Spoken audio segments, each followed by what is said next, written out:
Dream job ఆదిత్యతోనే సాధ్యం. Aditya degree colleges admissions open. For more information visit our website. Underworld don, India's most wanted criminal Dawood Ibrahim ఎక్కడ ఉన్నాడు? ఇప్పటివరకు చాలా చర్చల్లో మనం చూసాం. పాకిస్తాన్లో షెల్టర్ తీసుకున్నాడు, కరాచీలో క్లిఫ్టన్ అనేటువంటి ఏరియాలో తలదాచుకున్నాడని. కానీ కరాచీ పైన భారతదేశపు ఐఎన్ఎస్ విక్రాంత్ క్షిపణుల వర్షం కురిపించింది. కరాచీ పోర్టు మొత్తం కూడా తగలబడింది. అక్కడ బేభత్సమైనటువంటి వాతావరణం ఉంది. అయినా దావూద్ ఇబ్రహీంకి సంబంధించినటువంటి వేరేబౌట్స్ ఎవరికీ తెలియడం లేదు. ఎక్కడ ఉన్నాడు? ఇండియా ఏదైతే లక్ష్యంతో పాకిస్తాన్లో ఉన్నటువంటి తీవ్రవాద శిబిరాలపైన దాడులు చేసిందో అలాంటి లక్ష్యమే కరాచీని న్యూట్రలైజ్ చేయడంలోనూ భారత సైన్యం చేతిలో ఉన్నటువంటి ఒక వ్యూహం. అదే క్రమంలో వేరేబౌట్స్కి సంబంధించి ముఖ్యంగా దావూద్ ఇబ్రహీం, ఆయన అనుచర గణం, ఆయన కుటుంబానికి సంబంధించినటువంటి సమాచారం ఇప్పటివరకు బయటికి రాలేదు. అంతర్జాతీయంగా జరుగుతున్నటువంటి అంతర్జాతీయ మీడియాలో వస్తున్నటువంటి కొన్ని కథనాల ప్రకారం చూస్తే కనుక దావూద్ పాకిస్తాన్ని విడిచిపెట్టి వెళ్ళిపోయి ఉండవచ్చు అనేటువంటి సందేహాలు వ్యక్తమవుతున్నాయి. నిజంగా దావూద్ వెళ్ళిపోయేటువంటి సాహసం చేస్తారా? ఎందుకంటే ఒకవైపు నుంచి రెడ్ కార్నర్ నోటీసులు, ఇంటర్పోల్ అలర్ట్స్ ఉన్నటువంటి నేపథ్యంలో దావూద్ ఇబ్రహీం అక్కడి నుంచి తప్పించుకోగలరా? ఇదే ప్రధానమైనటువంటి సందేహం. గతంలో కూడా అనేక నివేదికలు వచ్చినాయి. పాకిస్తాన్లో ఏ ప్రాంతంలో తలదాచుకున్నాడు అనేటువంటి అంశం పైన అనేక వార్తా కథనాలు వచ్చినాయి. ఇంకా సూటిగా చెప్పాలంటే 2023లో ఒక విష ప్రయోగం జరిగింది, దావూద్ ఇబ్రహీం మరణించాడనేటువంటి వార్తలు కూడా వచ్చినాయి. ఆ తర్వాత దావూద్ అనుచర గణం దాన్ని ఖండిస్తూ ప్రకటనలు చేశారు. ఆయన బతికే ఉన్నాడు, సజీవంగా ఉన్నాడు, క్షేమంగా ఉన్నాడు అనేటువంటి మాట చెప్పింది. ఇండియన్ ఇంటెలిజెన్స్ ఏజెన్సీస్ కూడా పదే పదే దావూద్ని టార్గెట్ చేస్తూ ఎక్కడికక్కడ సమాచార సేకరణ చేసింది. అసలు విషప్రయోగం జరగడం వెనక కూడా ఇండియన్ ఇంటెలిజెన్స్ ఏజెన్సీ హస్తం ఉందనేటువంటి ప్రచారం జోరుగా సాగింది. సో ఇప్పుడు కరాచీలో విధ్వంసం సృష్టించారు. అలానే కీలకమైనటువంటి స్థావరాలు, ఎవరైతే మోస్ట్ వాంటెడ్ టెర్రరిస్టులుగా అంతర్జాతీయ స్థాయి దృష్టిని ఆకర్షించారో వాళ్ళందరికీ సంబంధించినటువంటి స్థావరాలపైన, శిబిరాలపైన భారతదేశం దాడులు చేసింది. కానీ దావూద్ ఇబ్రహీం గురించి మాత్రం ఒక్క మాట కూడా బయటికి రాకపోవడానికి కారణం ఏంటి? దీన్ని ఒక నేషనల్ అసెట్ కింద పాకిస్తాన్ ప్రభుత్వం భావిస్తుందా? దావూద్ ఇబ్రహీంతో పాటు మరికొంతమందిని కూడా ప్రత్యేక సంరక్షణలో దాచిపెట్టిందా అంటే దీనికి అవుననే సమాధానమే వస్తుంది.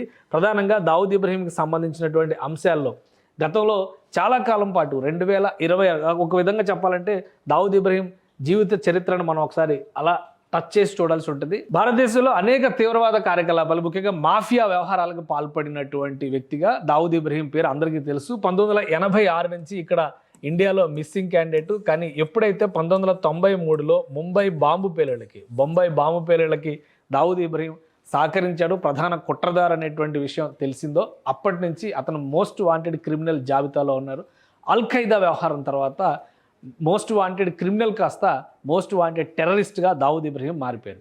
2001లో జరిగినటువంటి 9/11 ఇన్సిడెంట్స్కి సంబంధించిన అంశాల్లో కూడా దావూద్, ఆయన టీమ్స్ పాత్ర ఉందనేది అప్పుడు వచ్చినటువంటి సమాచారం. సో 9/11 ఇన్సిడెంట్ అంటే WTC టవర్స్ని అమెరికాలో కూల్చేసిన తర్వాత అల్ ఖైదాతో పాటు దానికి సహకరించినటువంటి అనేక ఉగ్రవాద సంస్థలపైన అమెరికా ఇంటెలిజెన్స్ ఏజెన్సీ CIA లాంటి సంస్థలు ఫోకస్ పెట్టినాయి. ఆ క్రమంలోనే దావూద్ ఇబ్రహీం చరిత్ర కూడా వెలుగు చూసింది. అదే సమయంలో భారత్ అలానే అమెరికాల మధ్య సుహృద్భావ వాతావరణం కొంత ఏర్పడింది. తీవ్రవాదాన్ని తొడముట్టించేటువంటి యుద్ధంలో భారత్ పాత్ర కూడా కీలకమైనటువంటి అంశమైంది.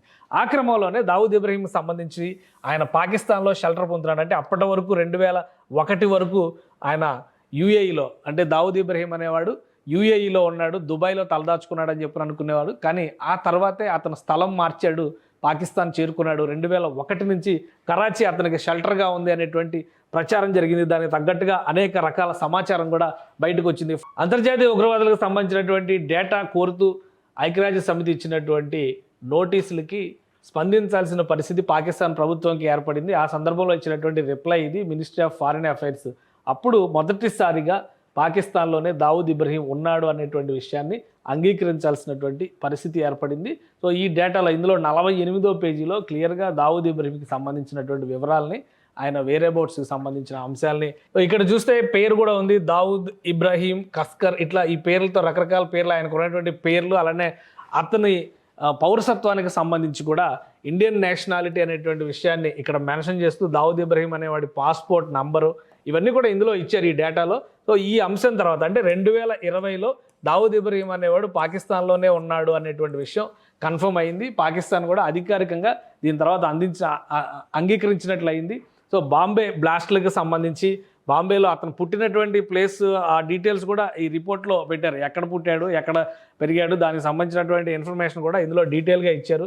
సో అతని పాస్పోర్ట్ నంబర్స్ ఇవన్నీ కూడా మెన్షన్ చేశారు. దాంతో దావూద్ ఇబ్రహీం అనేవాడు ఖచ్చితంగా పాకిస్తాన్లోనే ఉన్నాడనే విషయం ప్రపంచం మొత్తానికి కూడా తెలిసింది. దాంతో ఐక్యరాజ్య సమితి, అమెరికా లాంటి దేశాలకు సంబంధించిన ఇంటెలిజెన్స్ ఏజెన్సీలు, ఇంటర్పోల్ లాంటి వ్యవస్థలు వీటన్నిటికి కూడా భారత్ ఈ అంశాలన్నిటితో కూడినటువంటి నివేదికని వాటి దృష్టికి తీసుకెళ్ళింది. దీంతో రెడ్ కార్నర్ నోటీసులు ఇచ్చారు దావూద్ ఇబ్రహీం మీద. అలానే ఇంటర్పోల్ అలర్ట్స్ ఉన్నాయి. అతను ఎక్కడి నుంచి ఎక్కడికి మారినా కానీ అతన్ని నిర్బంధించేటువంటి అవకాశం ఉంటుందని చాలా క్లియర్గా అంతర్జాతీయ సమాజంలో భారతదేశం దాన్ని ఎస్టాబ్లిష్ చేయగలిగింది. సో ఈ క్రమంలోనే భారతదేశానికి సంబంధించి మరొక ముఖ్యమైనటువంటి డెవలప్మెంట్ జరిగింది. గత 3 ఏళ్లలో అంటే 2023లో దావూద్ ఇబ్రహీం చచ్చిపోయాడు, అతని పైన విషప్రయోగం జరిగింది అనేటువంటి ప్రచారం కూడా పెద్ద ఎత్తున జరిగింది. కానీ ఇదంతా అబద్ధం, అసత్యం అనేటువంటి వార్తని కన్ఫర్మ్ చేశారు. తర్వాత దావూద్ కుటుంబ సభ్యులే దీనికి సంబంధించినటువంటి వివరాలను కూడా వెల్లడించారు. దాదాపు 2 దశాబ్దాలుగా జల్లెడపడుతున్నా కానీ తన పైన విషప్రయోగం జరిగింది, తనని హతమార్చేటువంటి ప్రయత్నం జరిగింది అని చెప్పినా కానీ అది కూడా ఒక బూటకపు ప్రచారం కింద తేలిపోయింది. అలానే ఈ డాక్యుమెంట్లో దావూద్కు సంబంధించినటువంటి అడ్రస్ క్లియర్గా ఇచ్చిన తర్వాత దావూద్ బృందం కూడా అలర్ట్ అయినట్టుగా ఒక సమాచారం ఉంది.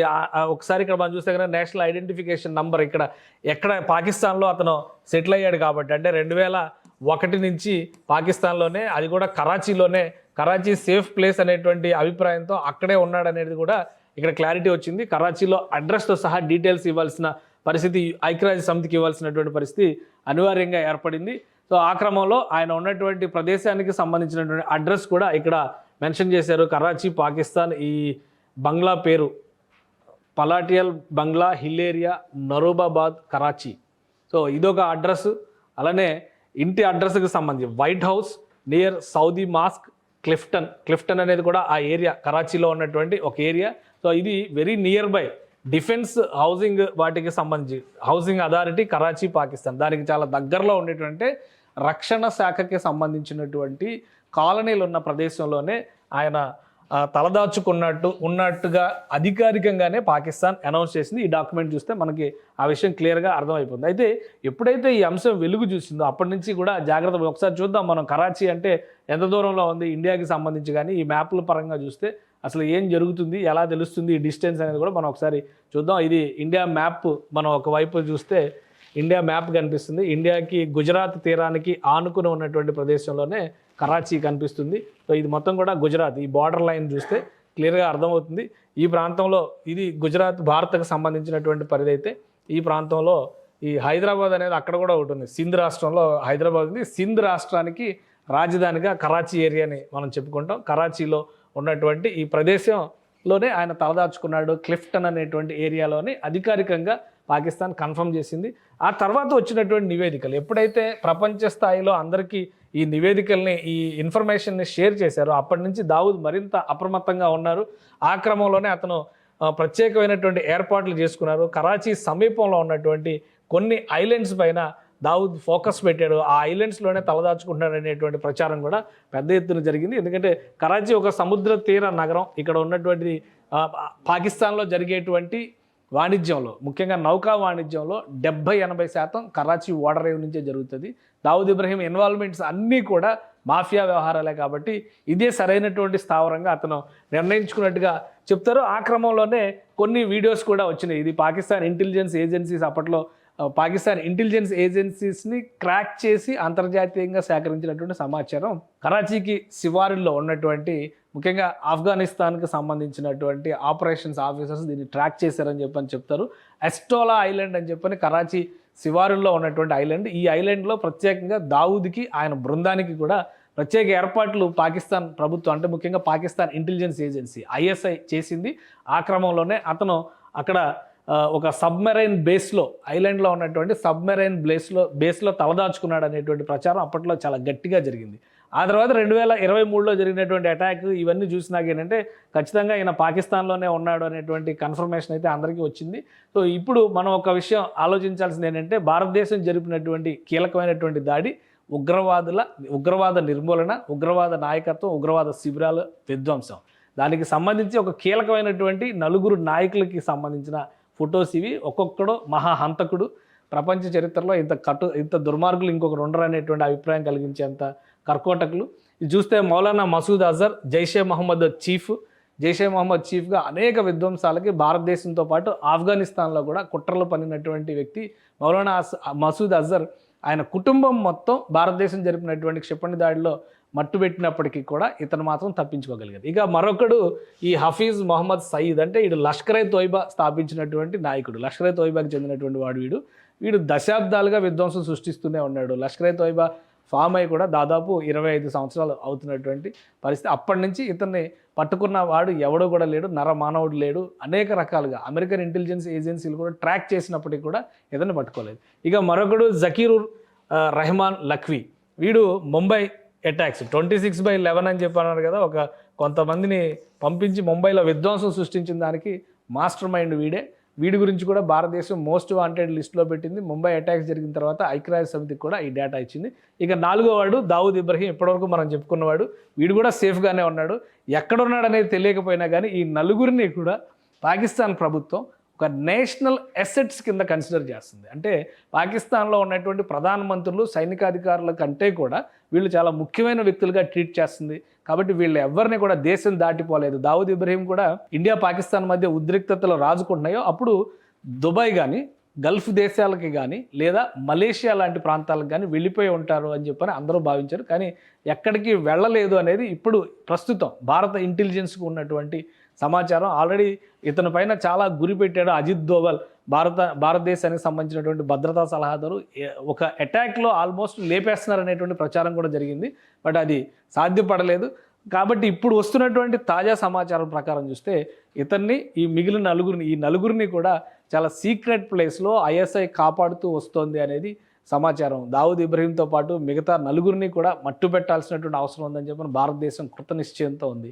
ఎప్పుడైతే ఈ ఆపరేషన్ సింధూర్ ప్రారంభమైందో, తీవ్రవాద శిబిరాలను నడిపిస్తున్నటువంటి వ్యక్తులు, తీవ్రవాద నాయకత్వం వహిస్తున్నటువంటి వ్యక్తులు వీళ్ళందరూ కూడా ఒక అలజడిలో ఉన్నారు. భారతదేశం పాకిస్తాన్ లోపలికి చొరబడి అటాక్ చేస్తుందని చెప్పని ఎవరూ భావించలేదు. కానీ లోపలికి క్షిపణులను పంపించి లక్ష్యాలని నేరుగా కొట్టింది. ఇప్పుడు ఈ 4గురే టార్గెట్గా రేపు చర్చలు జరిగేటువంటి సందర్భంలో కూడా పాకిస్తాన్తో ఈ 4గురిని అప్పగించమని చెప్పని అడగడానికి ఎక్కువ అవకాశాలను మోస్ట్ వాంటెడ్ క్రిమినల్స్ కింద, భారతదేశ చరిత్రలో రక్త చరిత్ర రాసినటువంటి దుర్మార్గుల కింద ఈ 4గురి పైన అనేక కేసులు ఉన్నాయి. అనేక వ్యవహారాలకి వెనక నుంచి ముందు నుంచి 9/11 అటాక్స్కి సంబంధించి కూడా ముంబైకి సంబంధించిన టోపోగ్రఫీని ఎక్స్ప్లెయిన్ చేయడంలో ఈ దావూద్ ఇబ్రహీం గారి టీం చాలా కీలక పాత్ర పోషించింది అనేటువంటి అభిప్రాయం ఉంది. దానికి ఎలా వెళ్ళాలి ముంబైలోకి అనేటువంటి దారుల్ని ఇచ్చినటువంటిది కూడా దావూద్ ఇబ్రహీం బృందమే అనేటువంటి అభిప్రాయం ఉంది. కాబట్టి 1993లో జరిగినటువంటి అటాక్స్ దగ్గర నుంచి అనేక సంఘటనలో ప్రత్యక్షంగా, పరోక్షంగా, ప్రధానంగా భారతదేశ ఆర్థిక వ్యవస్థని నిర్వీర్యం చేసేటువంటి క్రమంలో నకిలీ నోట్ల చలామణికి సంబంధించినటువంటి అంశంలో కూడా దావూద్ ఇబ్రహీం పాత్ర చాలా ముఖ్యమైనది. అందుకనే మోస్ట్ వాంటెడ్ క్రిమినల్స్ జాబితాలో వీళ్ళు 3 టెర్రరిస్టులు, ఏ డౌట్ లేదు. వీడు కూడా టెర్రరిస్టుల జాబితాలో చేర్చబడినటువంటి వ్యక్తి. ఎందుకంటే ఇతను చేసినటువంటి కార్యకలాపాలన్నీ కూడా ఆ కేటగిరీలో వస్తాయి. సో ఇప్పుడు భారతదేశం వీళ్ళ 4గురి పైన గురిపెట్టింది. ఎక్కడ ఇన్ఫర్మేషన్ దొరికినా కానీ ఆపరేషన్ సింధూర్ అవ్వలేదు కాబట్టి ఏ క్షణమైనా అటాక్ జరగవచ్చు. పైగా డిఫెన్స్ కాలనీలో ఉండేటువంటి క్రమంలో దావూద్ ఇబ్రహీం సంబంధించిన కుటుంబ సభ్యులు, ఆయన బంధువులు, వాడి అనుచరులు వీళ్ళందరూ కూడా ఆ దరిదాపుల ప్రాంతాల్లోనే దగ్గరగా ఇల్లు తీసుకుని అక్కడే సెటిల్ అయ్యి ప్రతి క్షణం కూడా ఒకరితో ఒకరు చోటరాజన్ పైన అటాక్ చేసిన షార్ప్ షూటర్తో సహా ఇప్పటికీ దావూద్ బృందంలోనే వీళ్ళందరూ ఉన్నారనేది ఇంటెలిజెన్స్ వర్గాలకు వస్తున్నటువంటి సమాచారం. పాకిస్తాన్ ఇప్పుడు అతలాకుతలమైనటువంటి స్థితిలో ఉంది. నెక్స్ట్ స్టేజ్ వీళ్ళ వేరే బోర్డ్స్ ఎవడు ఎక్కడ ఉన్నాడనేది కనుక ట్రాక్ చేస్తే భారత్ ఏ క్షణంలో అయినా కానీ దాడి చేసే అవకాశాలు ఉన్నట్టుగా సమాచారం వస్తుంది. ఆపరేషన్ సింధూర్ కొనసాగుతుంది అని చెప్పడానికి కారణం కూడా అదే. ఎందుకంటే చర్చలు జరిగేది 2 దేశాల మధ్య కాల్పుల విరమణకి సంబంధించి మాత్రమే, ఉగ్రవాదం పైన కాల్పుల విరమణకి సంబంధించి కాదు. ఇంకొక విషయం, జమ్మూ కాశ్మీర్లో 2 రోజులుగా జరిగినటువంటి 2 ఎన్కౌంటర్లో 4 ఉగ్రవాదులను మట్టుబెట్టారు. అదే తరహాలో ఈ ఉగ్రవాద మూక ఎక్కడ ఉందని చెప్పని తెలిసినా కానీ భారతదేశం ఏ క్షణమైనా కానీ అటాక్ చేసేటువంటి అవకాశాలు అయితే కనిపిస్తున్నాయి. సుమన్ టీవీలో మీ పర్సనల్ అండ్ బిజినెస్ ప్రమోషన్స్ కోసం కింది నెంబర్కి కాంటాక్ట్ చేయండి.